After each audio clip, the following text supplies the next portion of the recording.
Hi everyone. I hope you remember back to our last class where we worked so hard on finding the solutions to an equation. Take a minute and think about what a solution to an equation is and write that down on your whiteboard. Now, what's another thing you remember that's super important when we are trying to find a solution to an equation?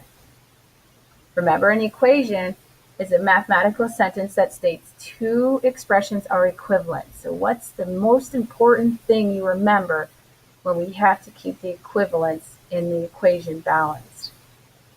I hope you said whatever you do to one side of the equation, you've got to do to the other side to keep the balance. So if we're looking at the equation 32 equals x minus 29, we need to focus on the side of the equation that has the variable.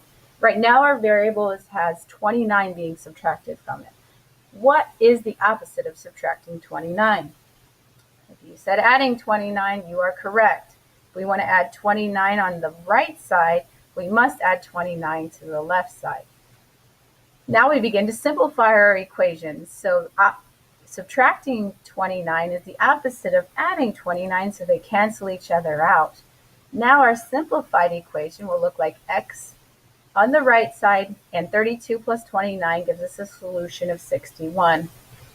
Now remember, you can check your solutions by going back to your original equation and replacing the variable with 61 to make sure that that is the right solution. Now I would like you to solve this equation. I hope you subtracted 2 from both sides, canceling out the 2.6 on the side with the variable, and simplifying to a solution of x equals 3.8. One more equation.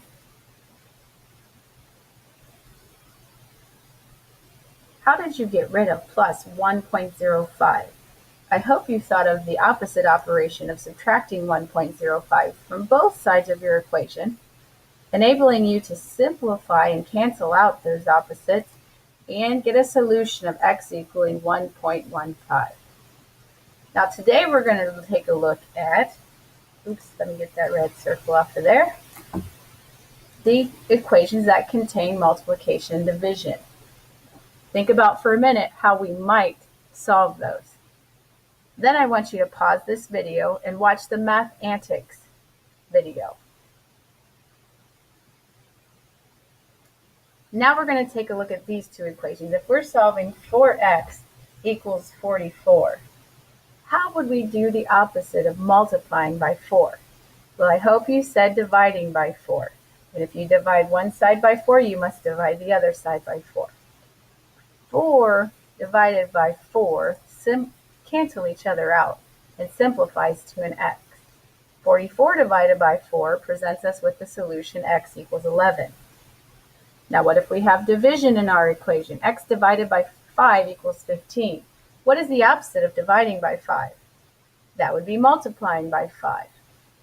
Remember, if you're going to multiply one side by 5, you've got to multiply the other side by 5.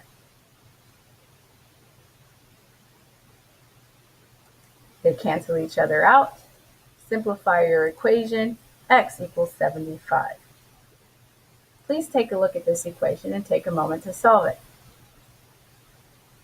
I hope you started by multiplying both sides by 11, canceling out the opposite operations, dividing and multiplying by 11, and then simplifying to x equaling 60.5.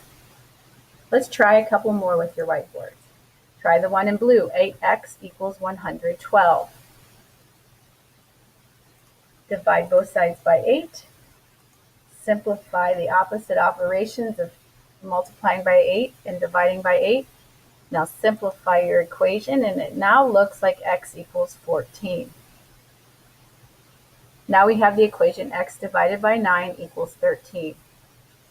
Get started to find the solution. Multiply both sides by 9. Cancel out the opposite operations and simplify to a solution of x equaling 117. One more. 17x equals 153. Okay, we need to divide both sides by 17. We need to cancel out the opposite operations and simplify to an equation of x equaling 9. Now let's add some of this important information to our notes.